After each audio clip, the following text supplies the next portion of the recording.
ସପ୍ତମ ଶ୍ରେଣୀ ନବମ ଅଧ୍ୟାୟ ଜୀବନ ପାଇଁ ଶ୍ୱାସକ୍ରିୟା ପ୍ରାଣୀ ଓ ଉଦ୍ଭିଦରେ ଶ୍ୱସନ।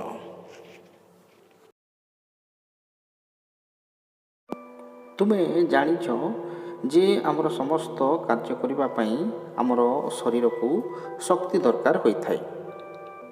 ତାହେଲେ ଏହି ଶକ୍ତି ଆସେ କେଉଁଠାରୁ? ଏହି ଶକ୍ତି ଆସିଥାଏ ଖାଦ୍ୟରୁ। ଆମେ ଯେଉଁ ଖାଦ୍ୟ ଖାଇଥାଉ ସେଇଠାରୁ ଶକ୍ତି ଉତ୍ପନ୍ନ ହୋଇଥାଏ। ତାହେଲେ ତାହା କ'ଣ ଆପେ ଆପେ ଶକ୍ତି ଉତ୍ପନ୍ନ ହୁଏ? ନା, ପ୍ରଥମେ ଖାଦ୍ୟ ଭାଙ୍ଗି ଛୋଟ ଛୋଟ ଅଂଶରେ ପରିଣତ ହୁଏ।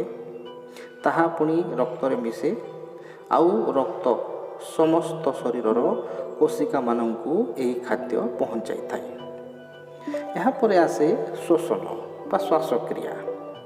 ଆମେ ଶ୍ୱାସକ୍ରିୟାରେ ଅମ୍ଳଜାନ ବା ଅକ୍ସିଜେନ୍ ଗ୍ରହଣ କରୁ। ଏହି ଅକ୍ସିଜେନ୍ ବା ଅମ୍ଳଜାନ ପୁଣି ରକ୍ତରେ ମିଶେ ଏବଂ ସମସ୍ତ କୋଶିକାକୁ ଯାଇଥାଏ। ସେଠାରେ ଅକ୍ସିଜେନ୍ ବା ଅମ୍ଳଜାନର କାମ ହେଲା ସେହି ଖାଦ୍ୟକୁ ଜାରଣ କରେ ବା ତାକୁ ଜଳାଏ। ସେହି ଖାଦ୍ୟ ଜାରଣ ହେଲେ ବା ଜଳିଲେ ତହିଁରୁ ଶକ୍ତି ଉତ୍ପନ୍ନ ହୁଏ। ତ ଆଜି ଆମେ ପଢ଼ିବା ଯେ ଶ୍ୱସନ କହିଲେ କ'ଣ। ପ୍ରଥମେ ଜାଣିବା ଯେ ଶ୍ୱସନର ଆବଶ୍ୟକତା କ'ଣ ଅଛି। ତ ଆମର ଶରୀର କୋଷରେ ତିଆରି। କୋଷକୁ ଜୀବ ଶରୀରର ମୌଳିକ ଗାଠନିକ ଓ କ୍ରିୟାତ୍ମକ ଏକକ କୁହାଯାଏ। ଇଂରାଜୀରେ ତାକୁ କହନ୍ତି cell is the structural and functional unit of organism. ଜୀବକୋଷ ଗୁଡ଼ିକର ପୋଷଣ, ପରିବହନ, ଉତ୍ସର୍ଜନ ଓ ପ୍ରଜନନ ଏହିସବୁ ଅନ୍ୟାନ୍ୟ କାର୍ଯ୍ୟ ପାଇଁ ମଧ୍ୟ ଶକ୍ତି ଦରକାର ହୋଇଥାଏ। ଏହି ଶକ୍ତି ଶ୍ୱସନ ପ୍ରକ୍ରିୟାରେ ମିଳିଥାଏ। ତେଣୁ ସମସ୍ତ ଜୀବ ଖାଦ୍ୟ ଆବଶ୍ୟକ କରିଥାନ୍ତି। ପ୍ରଶ୍ୱାସରେ ଆମେ ବାୟୁମଣ୍ଡଳରୁ ଅମ୍ଳଜାନ ଗ୍ରହଣ କରୁ। ରକ୍ତ ଶ୍ୱାସତନ୍ତ୍ରରୁ ଏହି ଅମ୍ଳଜାନକୁ ଗ୍ରହଣ କରି ଶରୀରର ସମସ୍ତ କୋଷରେ ପହଞ୍ଚାଏ। କୋଷ ମଧ୍ୟରେ ଖାଦ୍ୟର ଅମ୍ଳଜାନ ସହ ଦହନ ଘଟି ତହିଁରୁ ଅଙ୍ଗାରକାମ୍ଳ, ଜଳ ଓ ଶକ୍ତି ଉତ୍ପନ୍ନ ହୋଇଥାଏ। ତ ତୁମେ ରଖ ପ୍ରଶ୍ୱାସ ପ୍ରକ୍ରିୟା ଏବଂ ନିଶ୍ୱାସ ପ୍ରକ୍ରିୟା ଉଭୟକୁ ନେଇ ଶ୍ୱାସକ୍ରିୟା ସଂଗଠିତ ହୋଇଛି। କୋଷରେ ଖାଦ୍ୟର ଜାରଣ ଘଟି ଶକ୍ତି ଉତ୍ପନ୍ନ ହୁଏ। ଏହି ପ୍ରକ୍ରିୟାକୁ ଶ୍ୱସନ କୁହାଯାଏ। ଶ୍ୱସନ ପ୍ରକ୍ରିୟାକୁ ଦୁଇ ଭାଗରେ ବିଭକ୍ତ କରାଯାଏ। ଗୋଟେ ହେଲା ବାୟୁ ଶ୍ୱସନ ଆଉ ଗୋଟେ ହେଲା ଅବାୟୁ ଶ୍ୱସନ। ବାୟୁ ଶ୍ୱସନ କ'ଣ ଜାଣିବା। ଅମ୍ଳଜାନ ଦ୍ୱାରା ଖାଦ୍ୟର ବିଘଟନକୁ ବାୟୁ ଶ୍ୱସନ କୁହାଯାଏ। ଗ୍ଲୁକୋଜ୍ ଭଳି ଶର୍କରା ଜାତୀୟ ପଦାର୍ଥ ଶ୍ୱସନ ପ୍ରକ୍ରିୟାରେ ଅଙ୍ଗାରକାମ୍ଳ, ଜଳ ଆଉ ଶକ୍ତିରେ ପରିଣତ ହୁଏ ବା ଗ୍ଲୁକୋଜ୍ ଖାଦ୍ୟ ଅଣୁ ଅମ୍ଳଜାନ ସହିତ ପ୍ରତିକ୍ରିୟା କରି ଓ ତହିଁରୁ ଅଙ୍ଗାରକାମ୍ଳ, ଜଳ ଆଉ ଶକ୍ତି ବାହାରିଥାଏ। ତ ଏହା ବାୟୁ ଶ୍ୱସନ ଅଟେ। ଅବାୟୁ ଶ୍ୱସନ କହିଲେ କ'ଣ ବା ଇଂରାଜୀରେ ଯାହାକୁ ଏନ୍ଏରୋବିକ୍ ରେସ୍ପିରେସନ୍ କୁହାଯାଏ। ଅମ୍ଳଜାନ ବିନା ଖାଦ୍ୟର ବିଘଟନକୁ ଅବାୟୁ ଶ୍ୱସନ କୁହାଯାଏ। ତାହେଲେ କେଉଁମାନେ ଶ୍ୱସନ କରିପାରିଥାନ୍ତି? ଇଷ୍ଟ ନାମକ କବକ ବିନା ଅମ୍ଳଜାନରେ ବଞ୍ଚିପାରୁଥିବାରୁ ତାକୁ ଅବାୟୁଜୀବୀ କୁହାଯାଏ। ଏହାଦ୍ୱାରା ଗ୍ଲୁକୋଜ୍ ବିଘଟିତ ହୋଇ ସୁରାସାର, ଅଙ୍ଗାରକାମ୍ଳ ଓ ଶକ୍ତିରେ ପରିଣତ ହୁଏ। ଆମର ମାଂସପେଶୀୟ କୋଷରେ ମଧ୍ୟ ଖୁବ୍ କମ୍ ସମୟ ପାଇଁ ଅବାୟୁ ଶ୍ୱସନ ଘଟିଥାଏ।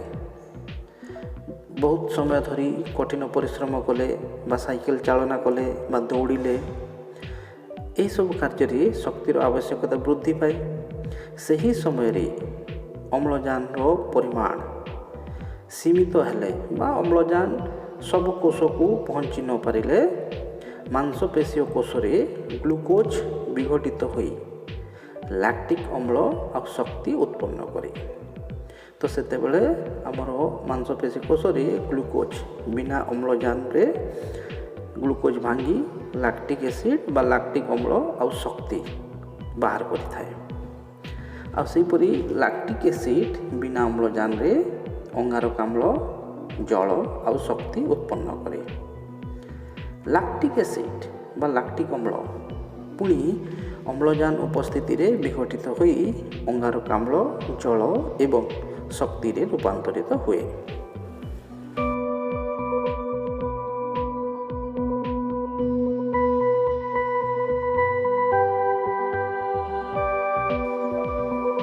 ନିଶ୍ୱାସ ପ୍ରଶ୍ୱାସ କ'ଣ?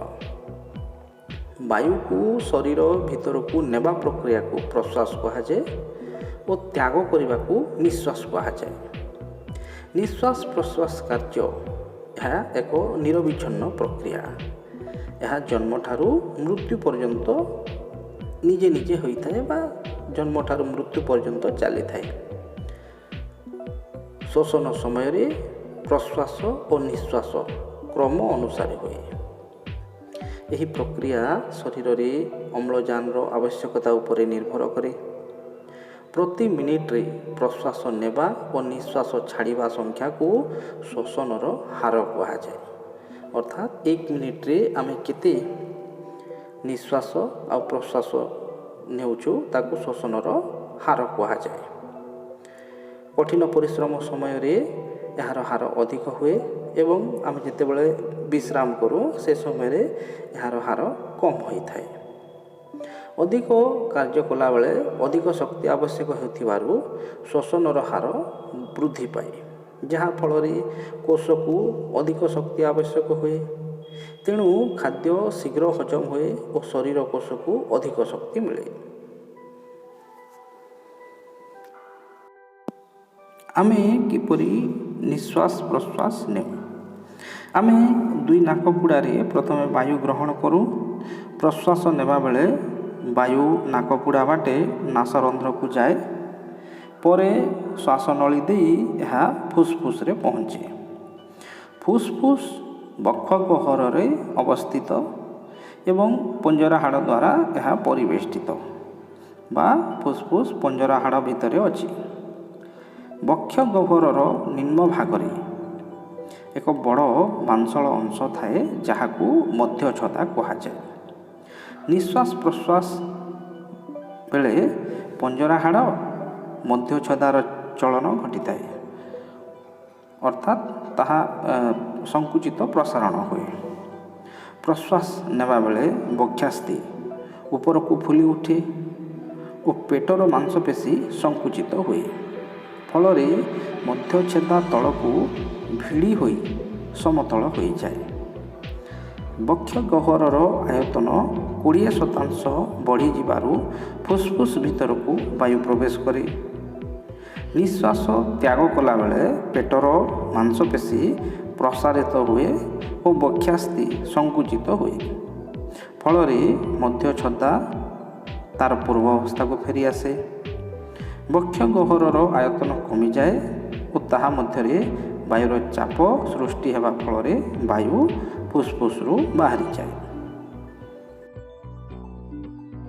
ଧୂମପାନ ଫୁସ୍ଫୁସ୍କୁ କର୍କଟ ରୋଗ କରାଇଥାଏ ବା ଧୂମପାନ କରିବା ଉଚିତ ନୁହେଁ, କାରଣ ଏହା କଲେ ଫୁସ୍ଫୁସ୍ରେ କ୍ୟାନ୍ସର ହୋଇଯାଏ ବା କର୍କଟ ରୋଗ ହୁଏ। ସେହିପରି ଆମର ଚାରିପାଖରେ ଥିବା ବାୟୁରେ ବିଭିନ୍ନ ଅଦରକାରୀ କ୍ଷତିକାରକ ପଦାର୍ଥ ଯେପରିକି ଧୂଆଁ, ଧୂଳି, ପରାଗରେଣୁ ଏସବୁ ଥାଏ।